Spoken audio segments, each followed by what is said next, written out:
and this is one of the modules. Recording is in progress. Please do use this session to fill in any gaps.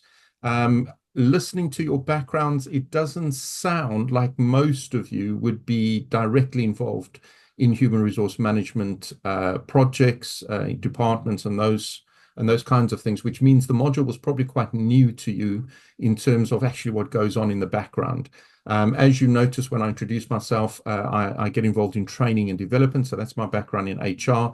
I don't normally work with employment contracts or any of those kinds of things. I do the training and development side of things, and so I come to an HR module with that experience. The aim of tonight is to let you kind of get your feet under the table by reviewing the case study we did in lecture series number 1, session number 9, looking at Southwest Airlines. It gives you an opportunity just to play with some of the knowledge you've gained, right? Let's test it out. Don't worry, you're not going to say anything wrong. And then once we've had that play, and again, thinking about strategic human resource management, we'll get into the assessment, which I'm pretty sure is in the foreground of your mind as you are getting close to submitting that, I think, in November time. So we'll do the first half, get our feet under the table, and second half, we'll look at the assessments. Is somebody trying to talk to me on the iPhone? Hello. Hello. Hi, there you are. Introduce yourself. Yeah, Assalamu alaikum. My name is Zgharam Muhammad from Cairo. From Egypt. Brilliant. What is your background?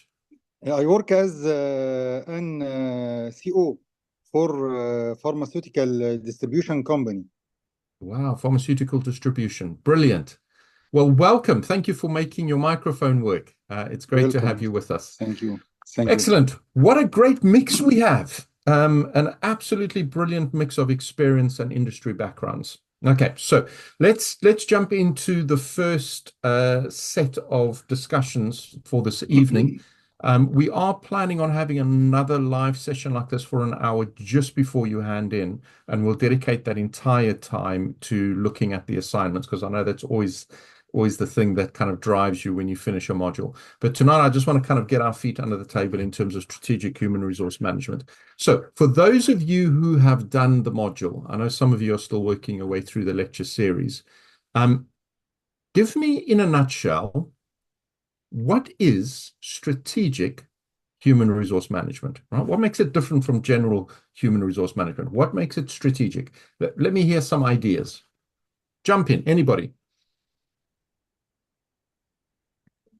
Mainly, it links the strategic objectives of the organizations, or the strategic vision at least, with the strategic objectives of the HR department, including the personal development and the other activities, including how to go the organizational citizenship behavior and stuff like this.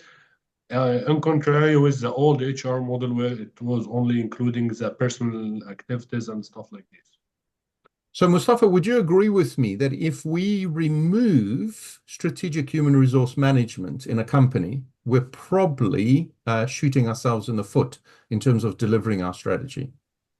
I believe it would be shooting ourselves in the heart. I agree. I remove my statement about the foot, and we will replace it with the heart. Thank you. You heard my passion as I was teaching the module. I 100% agree, and this is why it's part of an MBA. If we don't have our eyes on the human resource development within a company and ensuring that we align that with the strategy of what we're trying to achieve, we're definitely going to shoot ourselves in the heart. We're not going to be delivering, not to the same extent. And sadly, and I want to make the statement right from the start, and sadly, where we still in companies have this idea of corporate, and therefore corporate means we drive people into the ground. They're just cogs in a system. If they burn out, that's fine. We'll replace them with somebody else. I just don't think that works in modern day companies. Things are changing too quickly. The competition is really, really rife.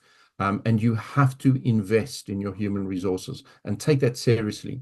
and think about that in a strategic way. Right, so let's jump into our little case study. We were considering Southwest Airlines. So you were sent the Word document. This came from the core text, page 26, if you bought yourself a copy or you've got a copy online. And we're talking about Southwest Airlines, the low-cost airline. Now, they make an absolutely brilliant case study because if we compare it to other low-cost airlines such as Ryanair, we see a very, very different kind of business. Ryanair struggles to retain its staff.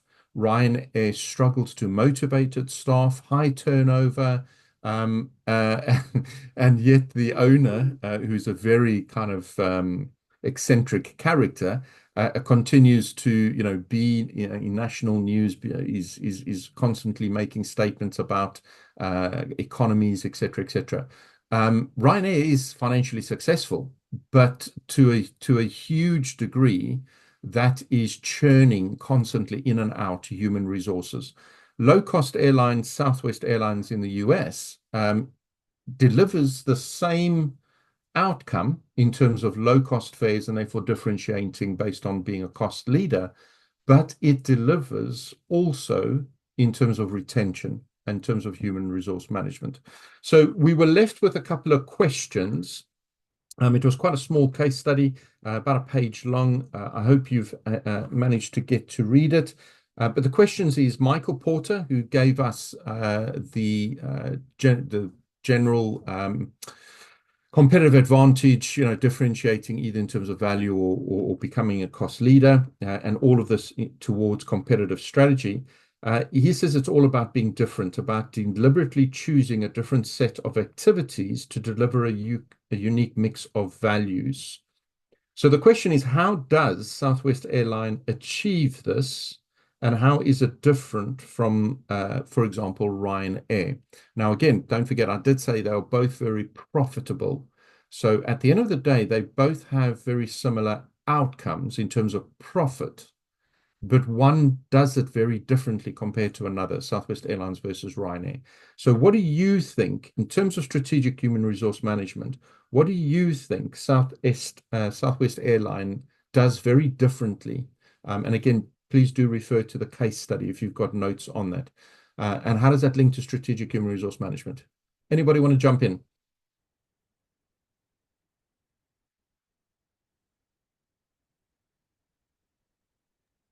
I think they tailored their goal about the price. They made it like cost-effective price, and they focused on that related to other companies comparing to what they offer. They regardless all of that, they changed their mind just to focus on the price and to target different segment of the market. As I see, maybe the student or the people who can't afford that much. So I think they also focus on the employees, their growth and their benefits, and to be happy while they're doing work. They focused more on the the most two important factors that they're gonna help them grow, which is their employee and their efficiency, and how to make them satisfied, because their goal was if you make an employee satisfied, you will get a customer who is already satisfied and gonna make it marketing for you, and the growth gonna go up. So they focused on the employees and they focused on the cost. They made the less cost of in the market for the price of the ticket, and they focused to build human resource, as we call it, employees. Get the best of them to get the best price. That's from the case study I have read. Mohammed, Ahmed, I love your picture, by the way. Yes, spot on, absolutely spot on. If we look at the textbook, it says its competitive strategy combines high employee and aircraft productivity with low costs. That was the sentence that kind of described its strategy. Now, what makes them different from Ryanair is that Ryanair will have a competitive strategy purely on aircraft productivity with low costs. So they are not investing in the high employee focus. Now, you mentioned there about customer retention as well, returning custom. It also helps if your staff is motivated, your frontline staff will therefore be friendlier to customers. I know personally, if I have to choose a low-cost airline to fly domestically somewhere, and I have to pay an extra 20 or 30 pounds to go with EasyJet compared to Ryanair, I would. So even though there are other low-cost airlines, simply because of my experience of the way in which the staff are just rude, which is normal because there's no motivation, they're untrained, there's a constant turnaround. The Ryanair service is not great, whereas EasyJet would be much better. Iman, you wanted to say something? Yeah, I think they have invested in their organizational culture as well, their mission and their philosophy. Their mission statement says, follow the golden rule, treat people the way you want to be treated. I think this is competitive advantage that doesn't exist in other companies. They also invested in their leadership style and the real life example. The legal secretary of the president, who are now the empower of the company, something like that. 100%. 100%. The culture, therefore, is also being influenced and shaped by the strategic approach that human resource management is taking in the company. And again, Mustafa shared with us in the beginning, one of the key differences about strategic human resource management from what we used to be called personnel management is that it's not just about, making sure that everyone gets paid on time and gets paid the right amount of money and that we're tracking, sick leave and those kinds of things. Those things are important. They're functional bits that need to happen within a company. But where that becomes the only focus that HR does, we lose that cultural element. In essence, if we don't have that being produced through HR, it gets produced through the management and the leadership. And the very fact that the management and the leadership probably doesn't want a strategic human resource management input kind of tells you that it's probably quite a hierarchical, very driven kind of corporate culture, which leads to potentially bullying, harassment, demotivated staff, and these different kinds of things. Perfect. Thank you very much. So you pretty much get the idea, right? A nice, easy case study from Southwest Airlines comparing to, for example, Ryanair, and how that they are emphasizing the strategic human resource management element within the company, and how that makes a huge difference, not just on the bottom line in terms of their profits, but also just in terms of the company culture, the retention of staff, the knowledge management. Therefore, people stay, they retain them, they transfer that experience, that knowledge from senior leaders to middle leaders to emerging entry-level leaders. Now, if it sounds this easy, and this is kind of my last question that we'll base this on, and then we'll get into the assessment for this particular module. If it sounds this easy, why do companies not do it? Why does this have to be a module as part of an MBA? We don't teach stuff that is not needed. We don't teach stuff that everybody knows. The MBAs are designed to be on the cutting edge of business. So if it sounds this easy, why are companies not doing it? What's the problem? What do you think? I do not believe it as an easy task. However, I would like to leave someone else to contribute. Yes. Can I say something? Yes, go for it, Ibrahim. I think one of the reasons the companies don't probably do it is just probably stuck in their old ways. And that's although I'm in finance, but I do get involved in HR recruiting and my company is an engineering company. And we have been experienced, I think it's a UK-wide experience where you need engineers and there's loads of people trying to get engineers and things. And I've not finished all the modules in the session, but some things I saw that was quite interesting. It's about recruiting and effectively and the method of selections. And you tend to see, which I absolutely 100% agree, you tend to employ people like you, which is sort of not fair, which you basically touched on.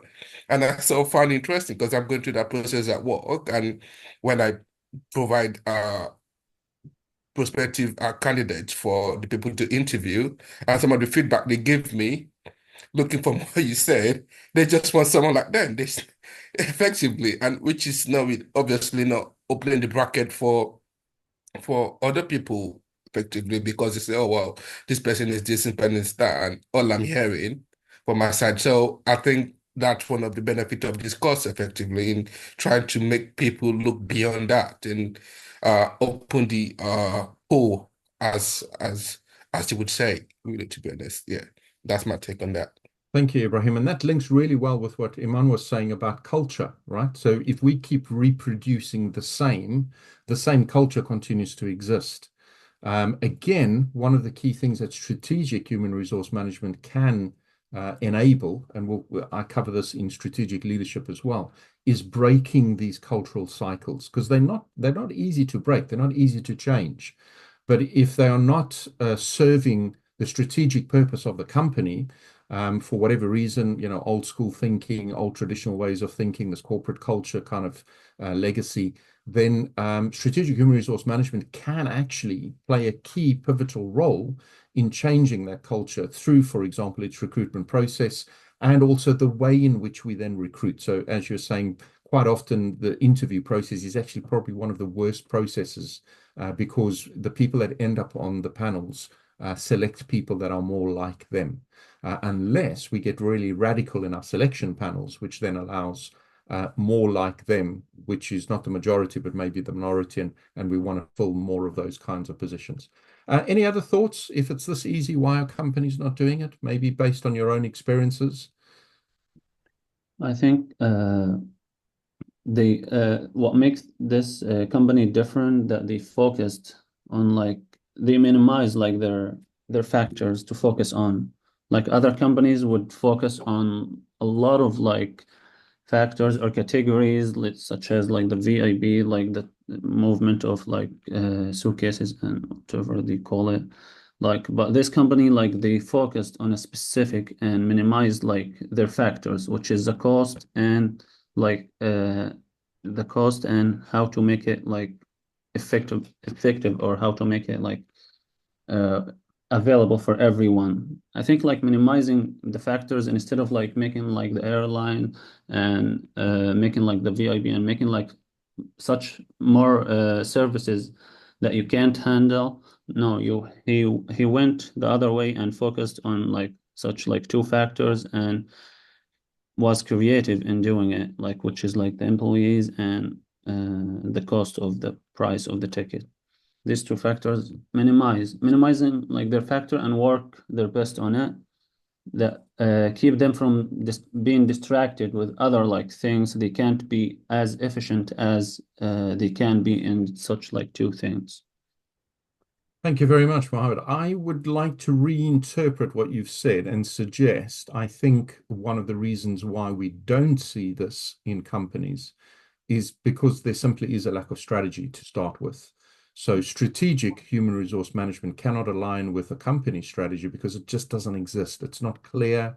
You may have managing directors, or I come from a university sector and I see this constantly. The vice chancellors don't really agree on one strategy. They're contradicting each other. So human resource management strategy is going to struggle to align if that strategy is not clear. And particularly when it doesn't resonate with the values, they're contradicting their own values. Excellent. Right. Let's move on to the assessment, and that will give you an opportunity to ask me any questions on any of the material, and also ask me any questions on the assessment. So what I'm going to do is I'm just going to share my screen. I have the PowerPoint ready. Which one was it? It was, here we go. So I'm just going to open up the final slide in lecture series number 5. Which was the last one, just to pick up on the 3 forms of assessment. Just to remind you, there's a presentation and a briefing report, an HR plan and memo, and a report. So I'll go through these one at a time, just refresh your memory. and then we can have questions on each one of these elements one by one. And I will pause to allow you to ask questions. Just to remind you, the case study is about this club which exists in central London. They've been around for a long time. So in terms of culture, there's a set culture. Now, again, you have the liberty to discern and to decide what you think that culture is. But it told us a little bit. It's a bit worn down. Things need to be updated. The restaurant needs to be updated. The function rooms need to be updated. And of course, they also then have hotel rooms. Cost in terms of competition is okay in terms of London rates. They've got Wi-Fi, but everything else is just really, really weathered. So the new owners want to update everything. They want all those things to be done, but they're also wanting from you a number of things. So some staff are sticking around, some staff are not. This does seem to be an issue around motivation. Clients seem to be okay, but the clients, the customers' reviews is not that great as well, saying that the place is tired. So the modernization and renovation program will include the refurbishment of the bar, the dining room, and the function rooms. And then they also want training and development of all staff on the new processes connected to the bar, dining room, and functions. And then again, they've shown you the kind of the hierarchy of all the staff that are involved on the right-hand side of the screen. So let's get down into the tasks. So this is the first task. I'm going to read this to you, and then please jump in with any questions if you are unsure on how to tackle this. So the CEO has asked you to prepare a 15-minute presentation and accompanying briefing report for the board of directors. So that's your audience, the board of directors, selling your consultancy services. You still need to pitch for the contract, as the two other board members will be involved in the decision.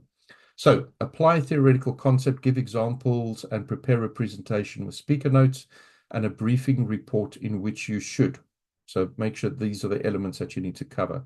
1, explain the importance of strategic human resource management. I literally asked you that question 10, 15 minutes ago, and I was very happy with what you said. I think you get the module. So just regurgitate that, say that, but make sure that you are substantiating that with the core text and any other texts that you may be referring to. So the importance of strategic human resource management and how you could add value to this project, to the clubhouse. You should discuss how strategic human resource management could be linked with other departments. I literally asked you that question in a different way. If it's this easy, why they're not doing it? So again, by you proposing why this is important, you are also then adding how you think strategic human resource management can add value. So that's bullet point number 1. Bullet point number 2, explain the services you could provide. So again, you might want to specialize here on recruitment. Again, some ideas have come out earlier this evening in the way in which you've spoken about it. Analyze the factors that the clubhouse should consider before embarking on the renovation and restructure. So what kind of factors need to be considered here? And then determine some preliminary HR requirements for the organization considering the new contract, right? HR requirements. And here we're talking about the company that, you know, how you will work with the contractors, the flexible firm, all these different kinds of concepts that are coming into HR.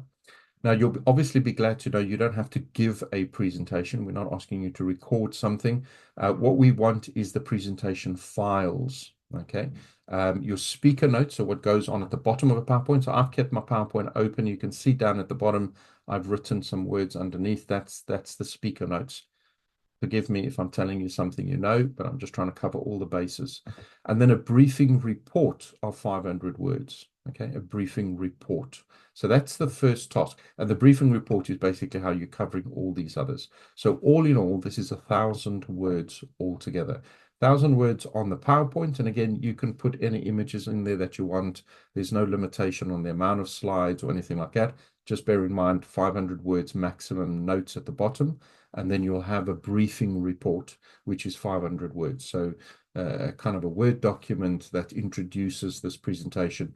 And don't forget, you're pitching So imagine that you are one consultant and you are being considered among a number of other HR consultants. So your report needs to really sell your services. You need to come across like you know what you're doing in terms of strategic human resource management. All right, so that's task number one.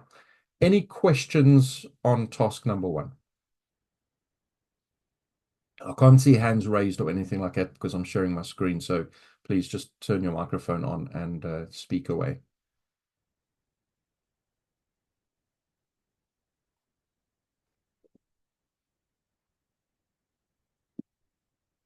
This is good. No news is good news by the sounds of it.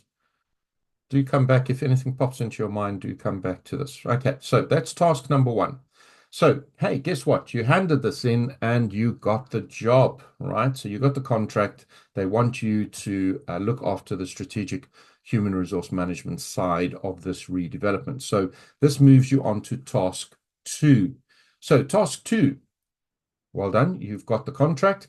Now you need to produce an HR plan and policy, right? An HR plan. So how you're going to be doing things, time frames, what you're going to be doing, particularly those of you in project management, you know how to do this kind of thing, but with an HRI on it.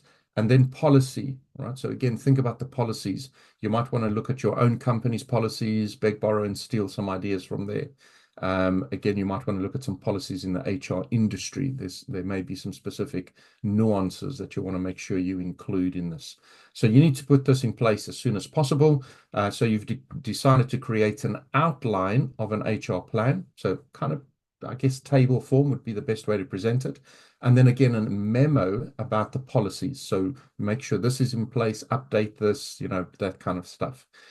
To develop the HR report, you must apply relevant theoretical fundamentals related to the real-world example of your chosen organizational context. So again, draw on where you're from and critically analyze your argument. So prepare a plan, and the memo should provide examples of regulatory, legal, and ethical concerns. So we've got people from all over the world here. We've got from Jordan, Egypt, and the UK, and other places. So make sure that you are looking at what are the regulatory requirements in your country in terms of employment law.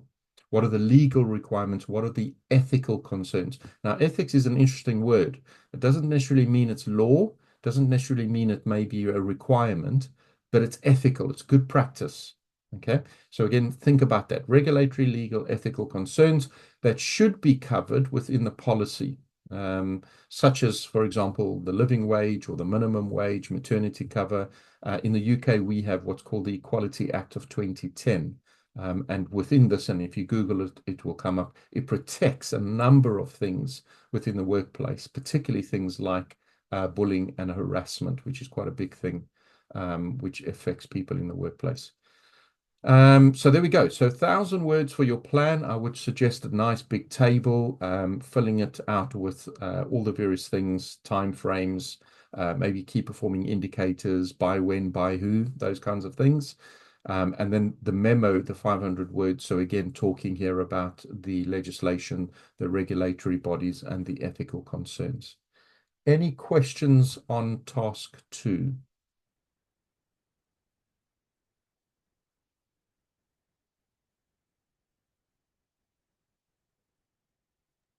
I believe in some cases we would need to develop some assumptions to be able to complete the task, and I assume this is right.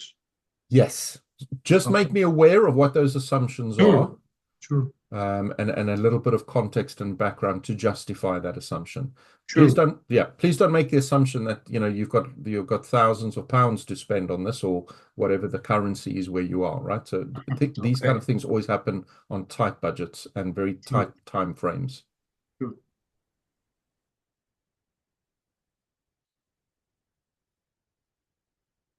Again, I would strongly advise you look at some HR plans online.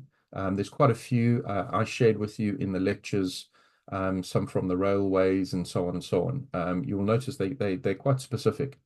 So again, you don't have to dream this up on your own. Use the kind of examples that are out there to make sure that you've got everything in there that you need. 1,000 words sounds a lot. but you'll fill it quite quickly, or you will struggle to fill it, and then you'll kind of make things up, which is not good.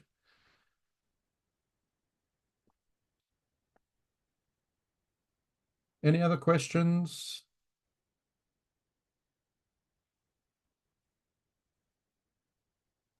Are this meant to be like in a or PowerPoint or in a Word?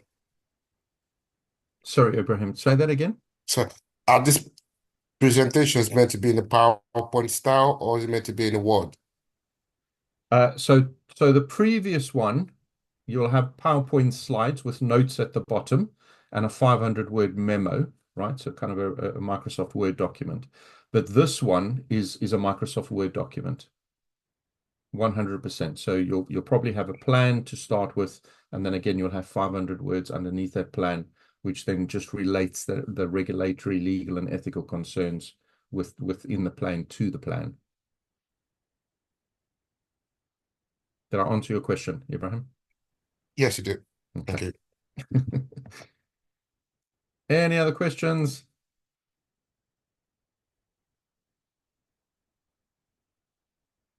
All right, and then we'll move on to the final bit, which is the report. Having done all the preliminary work, so what was the preliminary work? Task 1, you won the contract, right? And you said what you would do, what you would add. So, you know, what is your unique selling point as a strategic human resource manager?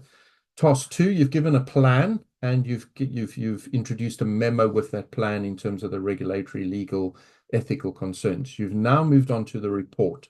So examine the impact of different management and leadership theories on organizational strategy and structure. Now, the entire module is about human resource management, but you have been picking up hints all the way through. What is the responsibility of senior leadership, setting the ethical tone, all these different kinds of things. But also you've been picking up how middle management is really the ones that deliver a lot of this. So again, you want to write here about that impact. Again, you know, development, human capital, knowledge management within the company, these kinds of things. So that's bullet point number 1. Bullet point number 2, you want to describe the impact of organizational strategies, structures, and culture on human resource management. We kind of had a bit of a discussion on that this evening. You want to determine the effectiveness of the current clubhouse, human resource management. So, you know, again, you can make your own assumptions, as Mustafa has asked. You know, look at the case study and make some assumptions about whether you think it's effective or not. What is working, what's not working, right? And critically discuss how you would improve that, and therefore, what is the links between leadership management and human resource management. Present an analysis of how the existing culture and the structure, you had the structure there in the case study, how this might impact the project and the motivation of staff. You might be suggesting some changes with regards to that. And then finally, explain how you would develop, monitor, and evaluate leadership strategy that supports the development or revision of the clubhouse organizational mission, vision, values, and objectives. This last bullet point is what I said right at the end. When we started to talk about, you know, the Southwest Airlines had a very clear focus. They focused on 2 key areas, and that became their strategy.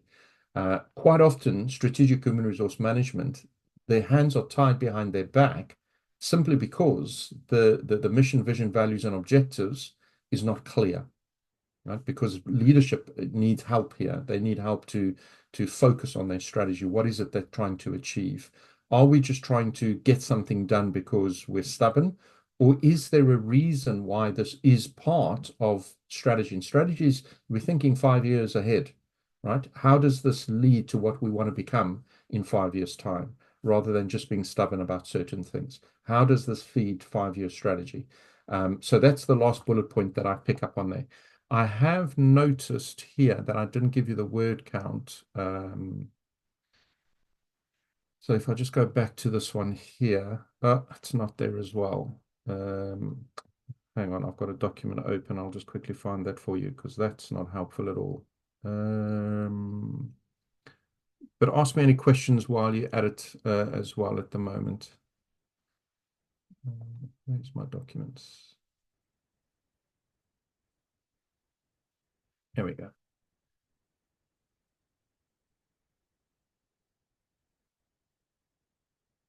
And the report is 2,000 words altogether. Okay, 2,000 words, that's the report.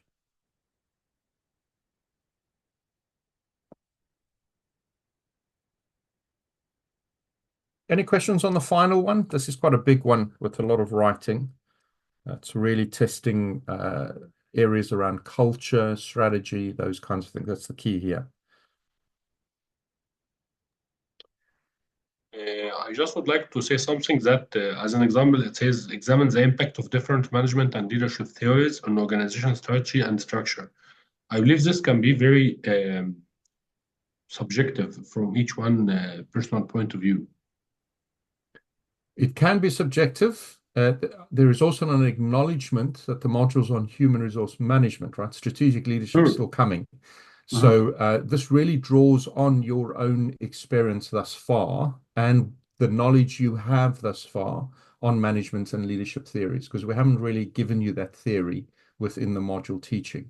So you know, if you're gonna quote some leadership books at us, brilliant, brownie points, 5 stars. But you can also just rely on your own subjective experience in your workplace. Okay.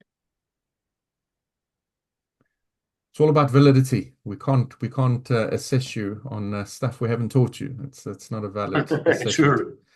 Couldn't be fair, huh? Exactly. Any other questions on the assessment?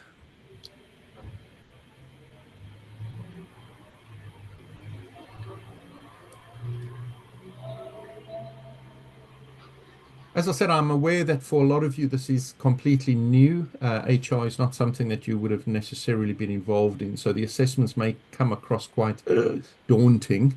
But again, you know, we've given you the content all along the way. There's little hints, there's a little thread running through. Everything you need is in the teaching material and in the core text. So you'll be able to find what you need there. Again, I'm not the kind of assessor where I'm looking to trip you up. It's a bit of a bargaining, right? You give me information and I give you marks for that information. Give me good information, I give you good money, right? If you give me poor products, I'm going to give you poor money. It's a bargaining. So it's really up to you in terms of the quality of the content will be rewarded in that sense. Mustafa likes that. We're back to the days of bargaining. Bartering. Any questions on any of the content? Anybody? Anything you want to say that you found really interesting? Something that's maybe changing the way in which you're thinking about practice? How you maybe relate to your human resource management departments now? I have a question regarding the entire module. Yes. The rule of human resources management.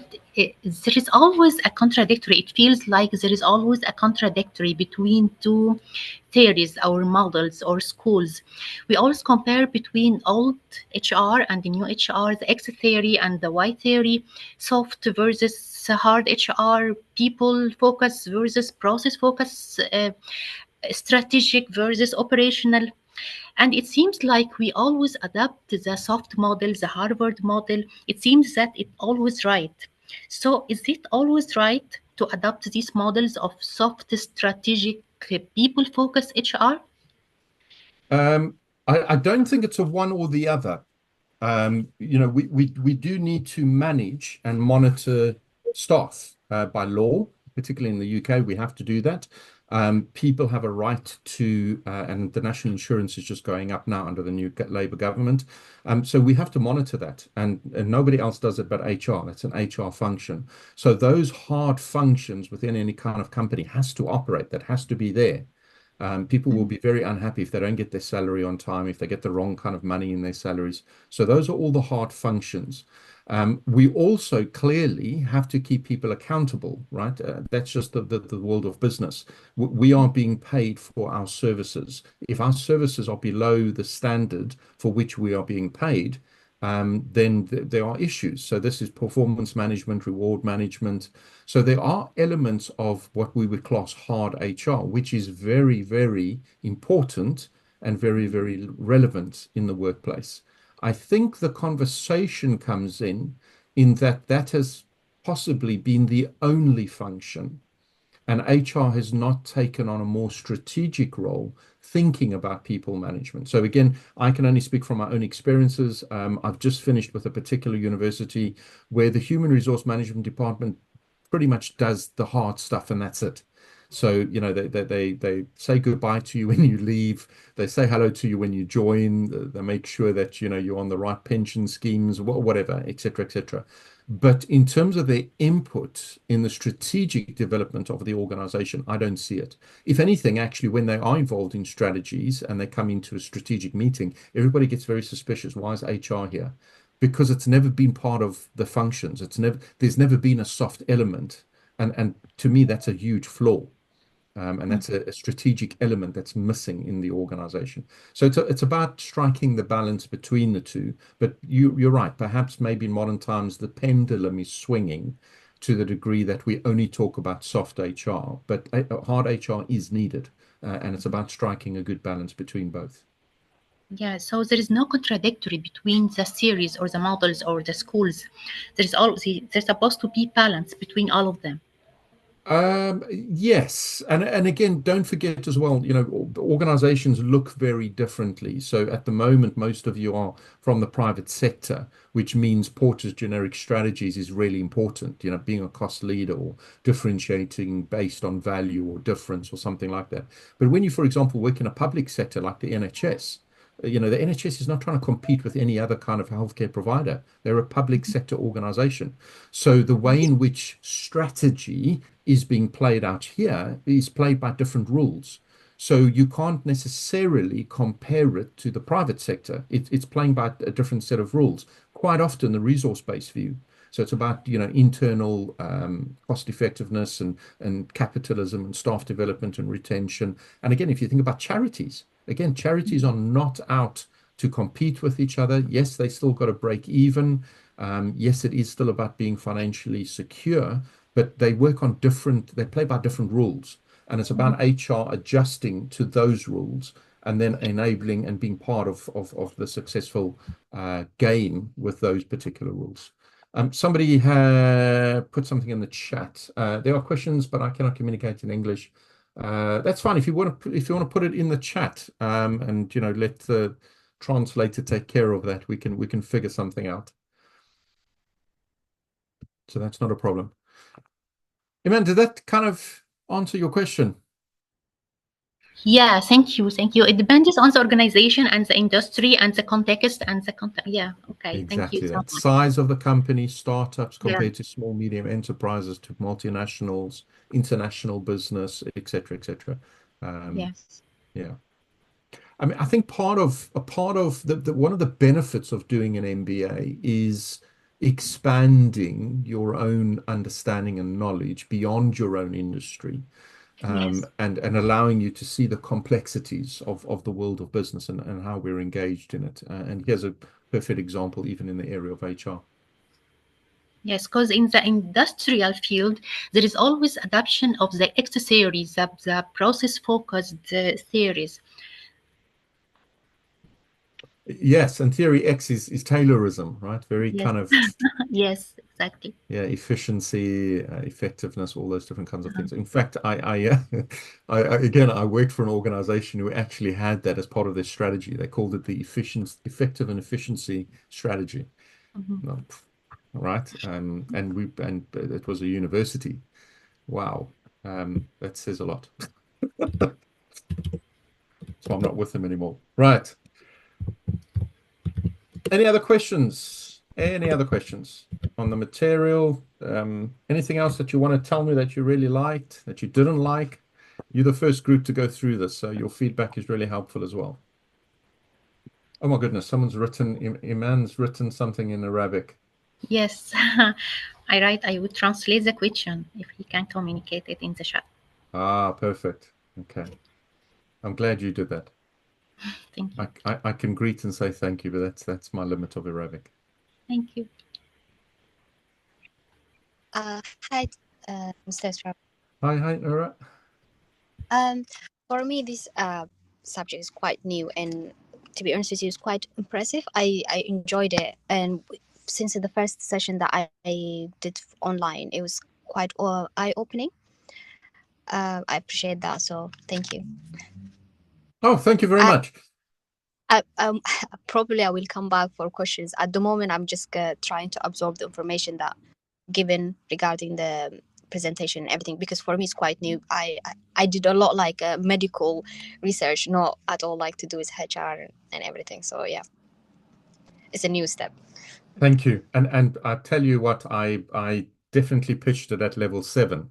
So it is complex at level 7. So you know, don't feel like you're the only one feeling overwhelmed. It's level 7. So, and I pitched it at that level. I wasn't trying to teach undergrads. So well done for sticking at it. You know, keep going. It is overwhelming, but it's quite interesting in a way. Like it does open a lot, especially with NHS. What you said, your experience with the previous university that you've been.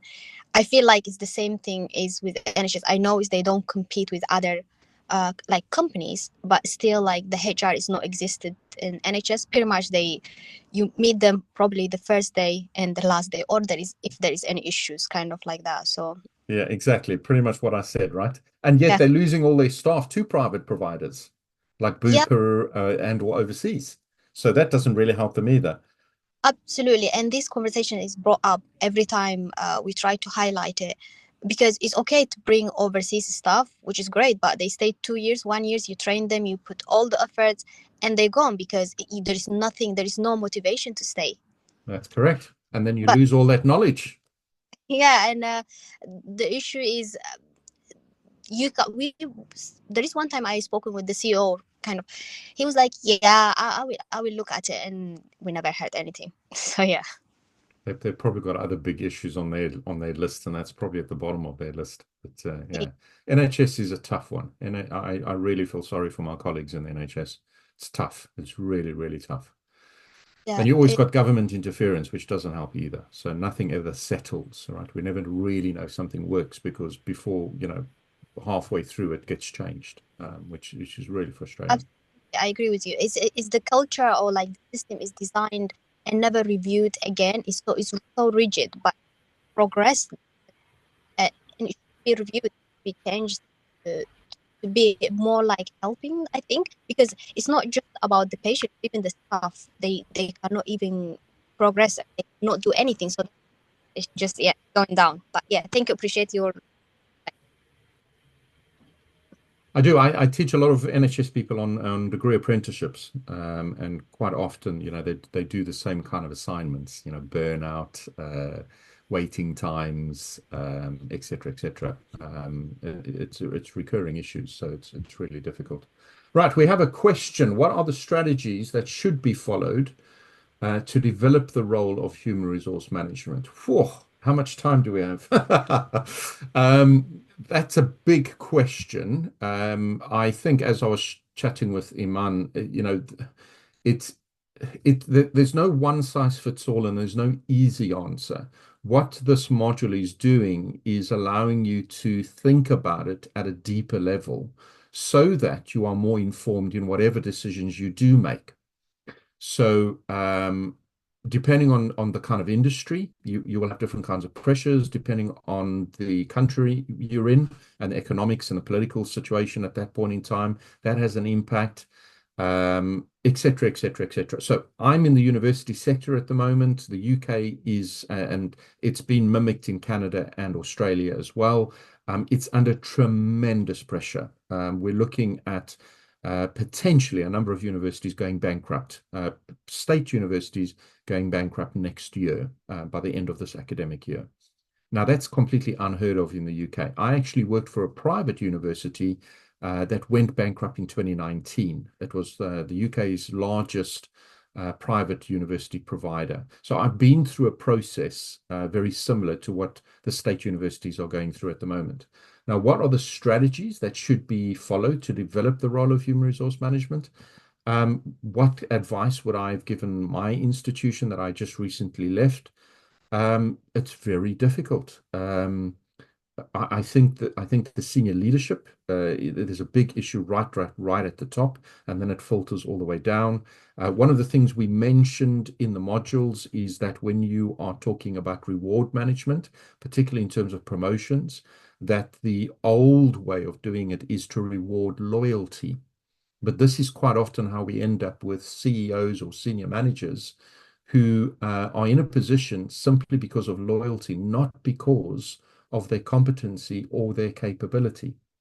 And that might be the issue. So if I get brought in on a company, and again, I have to advise on anything like this in terms of consultancy, again, I have to read the company. I have to understand its history. I have to understand particularly its senior leadership structures and how that influences and impacts, which is task 3 of your essay.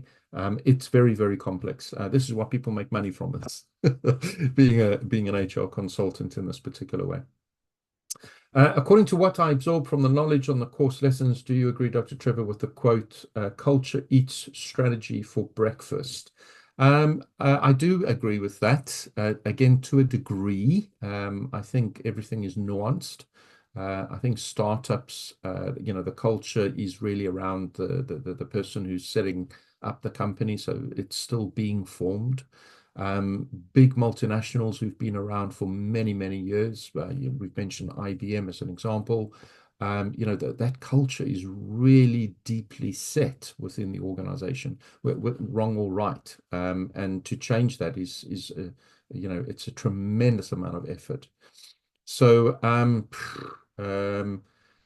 some cultures do eat strategy because it doesn't matter what you say, the culture will dictate. Communities of Practice by Laven Wenger kind of talk about this. The senior leaders say, move left, and everybody just rolls their eyes and continues to move right. To what degree is there power to make those changes happen? Now we're going into the field of change management. It's complex. It's complex, which is why we study it. And why it's interesting to study. Right, we have one more question, and then I think we'll call it a night. So those of you like me who need to go have supper. Another question in Arabic. Do you want to just... Yes. Okay, it's about the relation between the HR management and the customers and suppliers, the stakeholders. Yes, yes.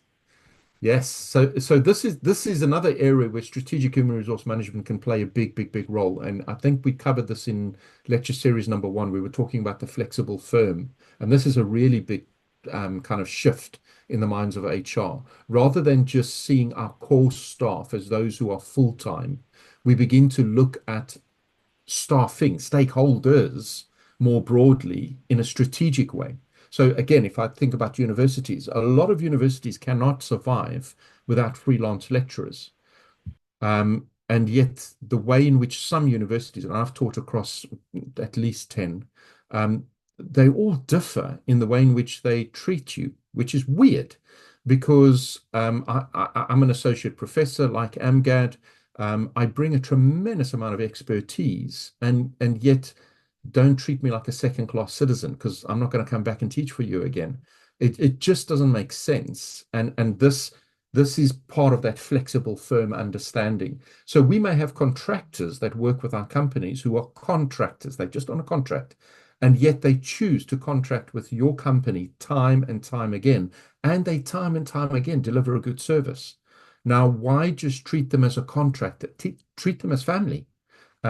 So it's an important element to consider here, the idea of the flexible firm and what we would consider core.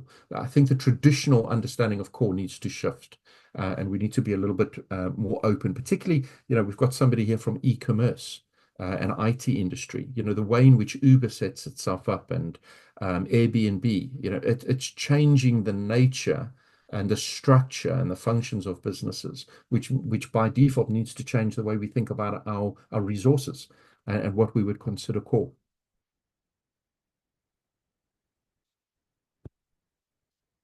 Excellent. Thank you very much for those questions, keeping me on my toes. Goodness gracious me. We will be having another session coming up soonish. I can't off the top of my hand. Amgad, I don't know if you remember the date. But there will be one more date just before you hand in. just to support you again in terms of the assessment. And we'll just kind of have question and answer around some of the ideas and concepts in the assessment. Amgad, do you remember what the date was? Yes, I think it is not next week. It will be the week after, the same time, 5 to 7 or 5 to 6 UK time. So are you happy, guys, with this appointment, with this time? 13 November. Yes, it should be not next week, the week after. So Yeah, 13th of November. I'm in 13th of South Africa the November. week before with no internet, so it definitely cannot be that week. Pigeons take too long. Yes, so next week. 13 November, same time. That's what I got in my diary. 30 of November, yeah? Yeah, 1-3.